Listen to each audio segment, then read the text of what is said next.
ये लड़ाई अब पूरे इलाके की हो गई है, 36 बिरादरी की लड़ाई हो गई है। समझ में नहीं आता कि क्यों प्रशासन नहीं समझ पा रहा, शासन नहीं समझ पा रहा, पुलिस महकमा क्यों नहीं समझ पा रहा।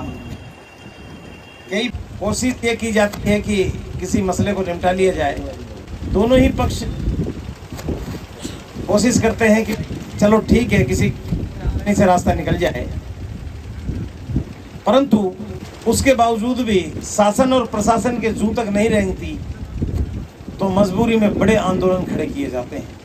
और प्रशासनिक लोग उससे बेहतर, इनसे बेहतर कोई नहीं जानता। हमारी जो मांग है बहुत मामूली, बहुत छोटी मांग है और गुनहगार के खिलाफ मांग है। जिसने बड़ा गुनाह किया है उसके खिलाफ मांग है।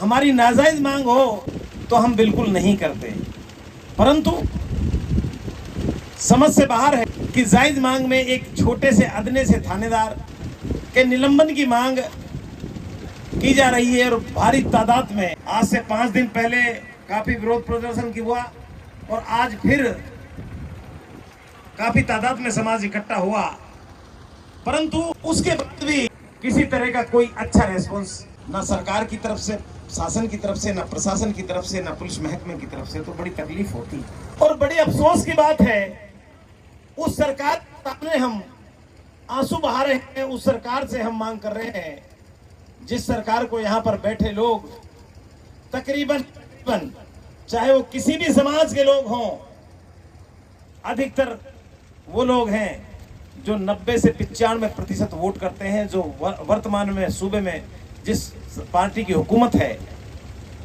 उस पार्टी को उसके बाद में भी समझ में नहीं आता तो फिर मजबूरी में दूसरे कदम उठाए जाते हैं।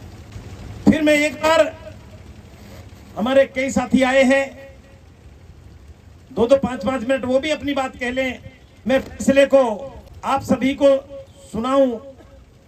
उससे पहले फिर मैं एक बार यहां पर बैठे अधिकारी लोगों से कहना चाहता हूं कि 15-20 मिनट के अंदर और आप हमसे ले लीजिए और बराए मेहरबानी इस थानेदार को यहां से रवाना कर दीजिए।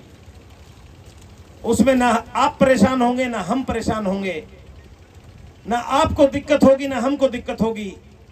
अभी भी आप बात कर लीजिएगा। मेहरबानी करके मेरी आप लोगों से ये दरख्वास्त है कि आप ऊपर ऑफिसर से बात करें, नेताओं से बात करें, मंत्रियों से बात करें, डीजीपी साहब से बात करें, आईजीपी साहब से, जिनसे भी आप को ठीक लगे।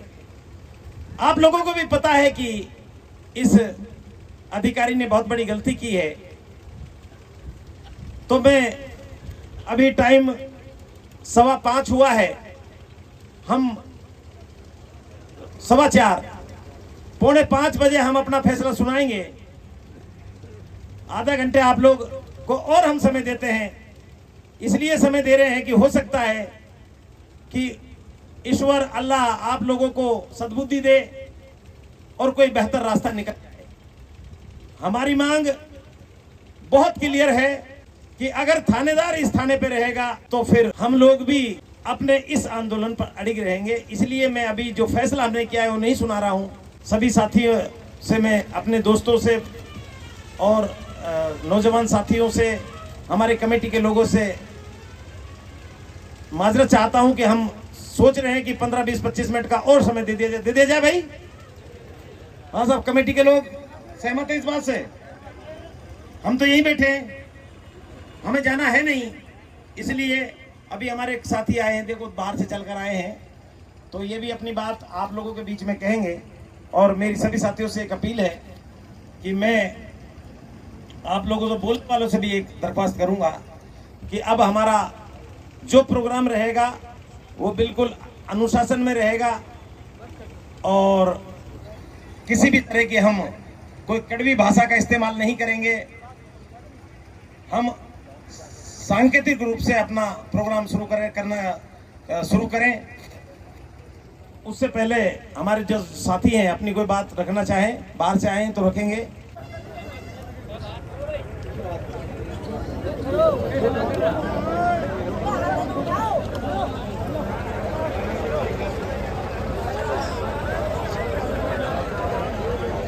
तो साथियों, मैं एक कविता की लाइन से अपनी बात शुरू करके आप लोगों को फैसला सुनाने जा रहा हूं।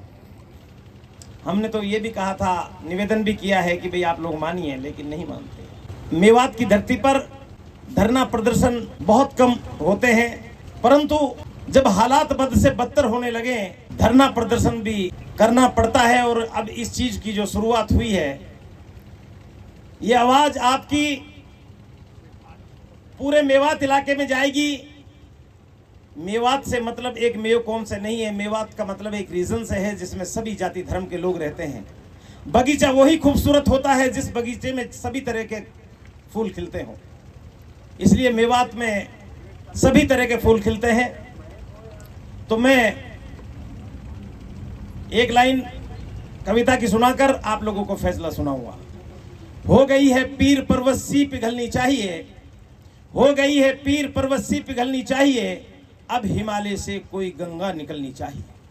हो गई है पीर पर्वत सी पिघलनी चाहिए, अब हिमालय से कोई गंगा निकलनी चाहिए। सिर्फ हंगामा खड़ा करना मेरा मकसद नहीं, चाहते हैं हम अभी मेवात की सूरत बदलनी चाहिए, मेवात की सूरत बदलनी चाहिए।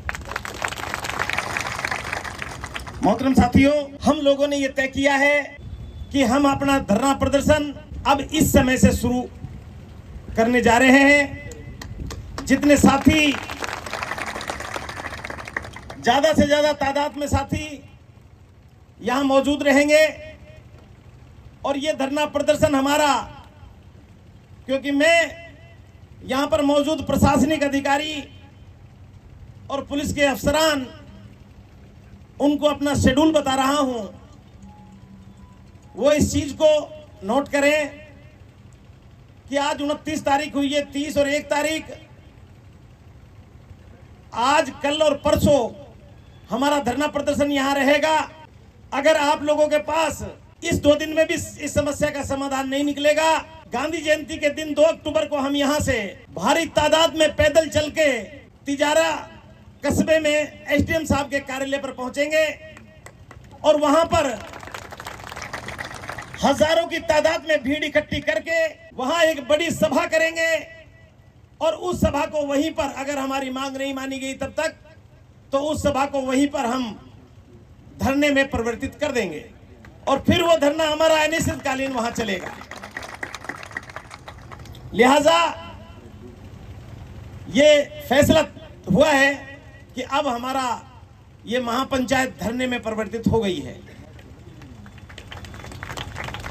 परसों तक हम, परसों रात तक, यानी कि परले रोज सुबह तक यहीं बैठेंगे। 2 तारीख तक सुबह तक यहीं खाना पीना होगा, यहीं सभी साथियों की व्यवस्था होगी, और इसमें सभी, ये सर्व समाज का धरना होगा, सभी लोग इसमें हिस्सा लेंगे। और अगर इनको सद्बुद्धि ऊपर वाला दे दे कि ये 3 दिन में अपना